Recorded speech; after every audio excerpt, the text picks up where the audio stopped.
So it's no secret that I come up with a lot of ideas for fan fictions that actually do get adopted as to some fan fictions. But this one, ladies and gentlemen, is one that I've actually been on my mind a bit for a while. Ever since I did the idea video for, of course, Mass Effect reacting to Halo, because that Google search option has been prevalent, apparently. Another Google search option that's been very fucking prevalent has been one that, I'll be honest, kind of does warrant this video. It is Mass Effect reacts to StarShip Troopers. Excuse me, what? Yes, you heard right. Mass Effect reacting to StarShip Troopers. Already that's a good idea in of itself. Now, in case you've been living under a rock and you don't know what exactly Mass Effect is a space opera that has tons of fans and is equivalent to that of Star Wars, except some things in the universe don't make a lack of sense. Especially when you do a lot of crossovers. I mean, dear God, there was one Halo crossover where they actually agreed with the Council to actually remove their AI, even though they had a bigger military force, they literally could fight a war and win against them, they had alien allies that had better technology. Either way, what I'm trying to say, ladies and gentlemen, is that StarShip Troopers, which of course is the movie, TV show, anime, and of course CG movies, and now video games based on the book by Robert Heinlein, is probably one of the coolest ideas ever. Because while, yes, I did review 2 fanfictions that did exactly have the Federation, and of course Mass Effect universe working together, or being in the same universe, no one has ever actually done this idea yet. And since there's a ton of Google search options for it, in various varieties, I'm here to present to you an idea, ladies and gentlemen, one that could actually work in the favor for this idea. So, how would one go about making this? Well, let's go ahead and set the stage first. Let's set the stage for how exactly the Mass Effect universe, the Council, the Citadel Council, comes into contact with the Terran Federation. Ladies and gentlemen, let us begin with, of course, the setup. The setup is it's just another fine day on the Citadel. Everything's going good. The counselors, of course, are going about their day, making legislations that make no goddamn sense, putting out taxes that make no goddamn sense.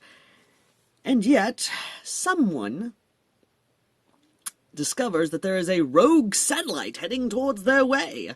And by rogue satellite, I mean a out-of-control satellite that has been knocked out of geo orbit. So, council ships, of course, immediately go in to intercept said satellite and try and get it back into geosynchronous orbit. However, upon intercepting the thing, they realize it's not made by them.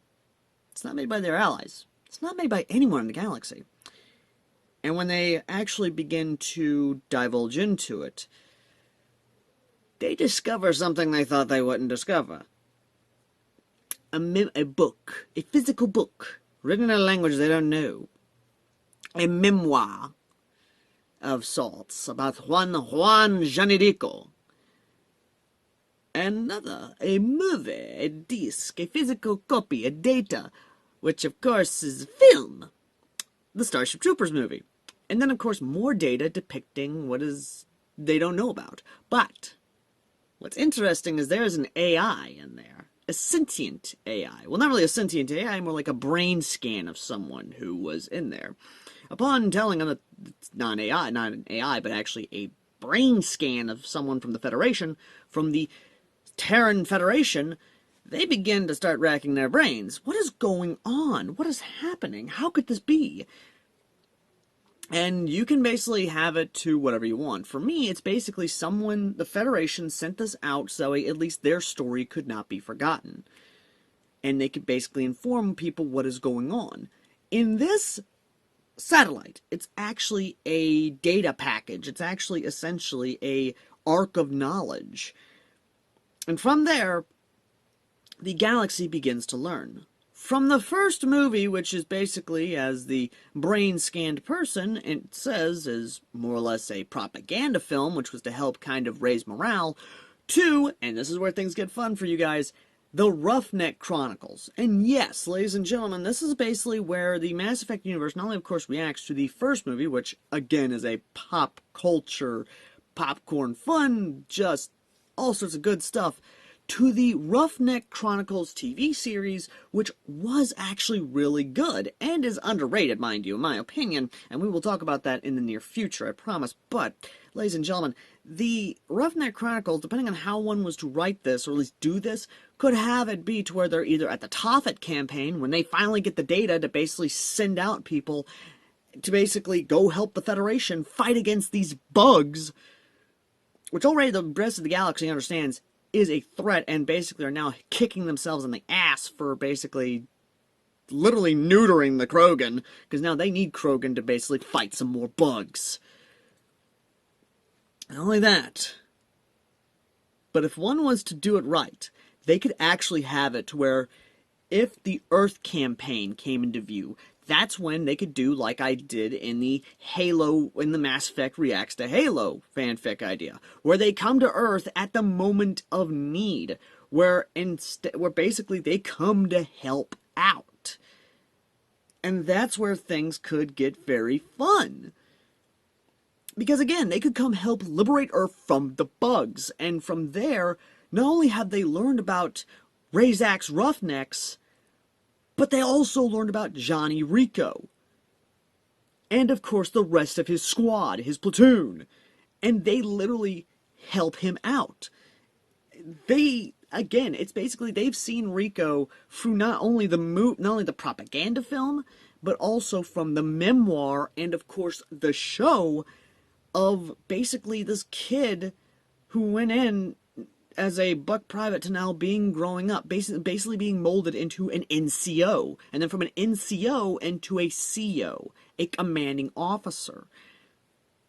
And let me tell you now, he's going to be very popular with the Turians, especially with a lot of Turian officers.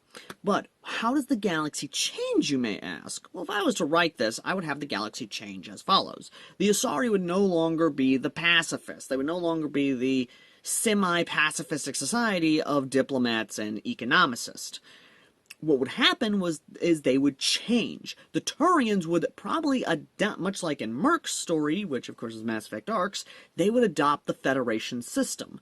Civilians and citizens. And seeing the bugs, and of course having the data on the bugs, would begin running simulations for their ground forces to fight against this threat. The Krogan would immediately be cured, or at least to a degree be cured, so that way they can actually have the tanking numbers to fight against the bugs. And believe me, that's where things get changed, because the galaxy changes. They shift from what we see in Mass Effect 1 to now a galaxy ready to go to war against an insect race that wants to wipe out another species and then continue to grow and thrive and be unchecked. In this society, this is a no-bug galaxy, and we will happily fucking fight for that right to live. The Turians would immediately move with MI units, fighting against these bugs.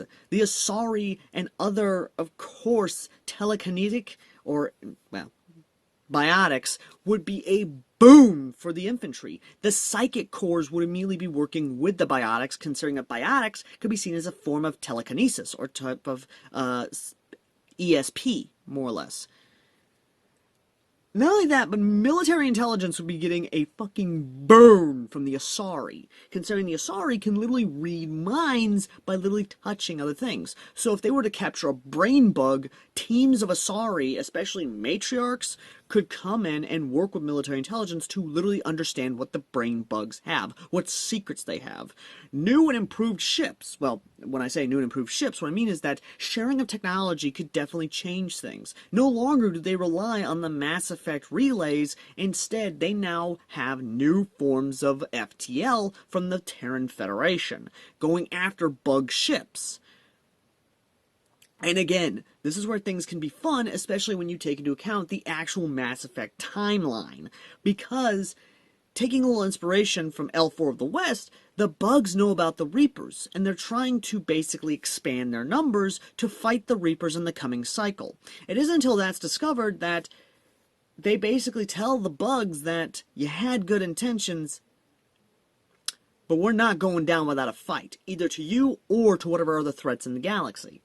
And from there, the war can basically be won. The last bug, or at least a contained bug world, being contained.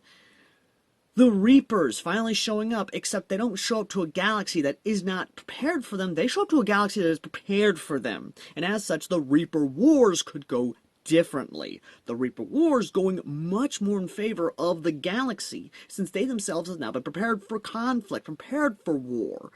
And however one wants to write the victories or the losses or planets being glassed of Reaper forces, again, it's completely up to the author or anyone who writes this. But in my mind, planets would be lost, but it'd be lost at heavy casualties on not only the defending side, but also the offensive side.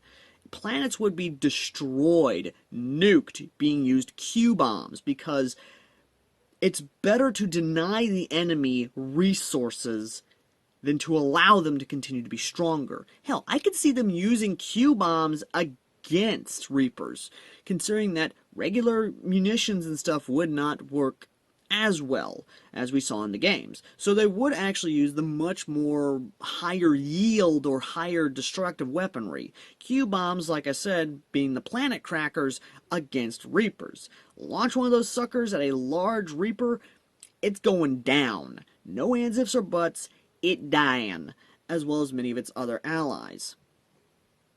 But again, it depends on how one makes it. And I leave that to you, ladies and gentlemen, because again, this is an idea that could work out greatly in anyone's favor, especially when you look at it from the perspective of this could be not only a good reaction story, but also a great plot-driven story. Because, like I said many years ago, well, not really many years ago, as I said when I started doing these, I want people to take the reaction stories and use them differently. Have plot be driven by them. Have plot be the reason why they're watching this stuff, and how this stuff is changing the galaxy or the environment as a whole. You can see this from not only my writings of Operation Medea and Justice League, but also from Mercury's stories, with his reaction story of Star Wars, as well as Crimson Weresoft's Star Wars reaction storyteller. Both, ladies and gentlemen, having the ability to more or less be great.